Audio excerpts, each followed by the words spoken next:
Hello everybody.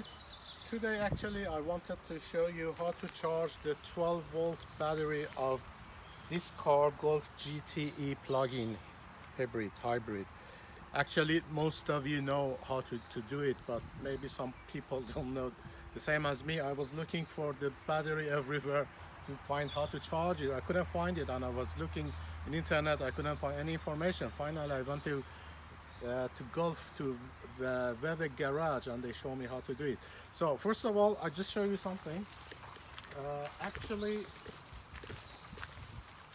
the battery is placed in a boot here.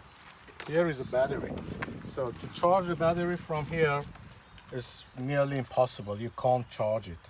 So what we should do, we have to look in front to the hood.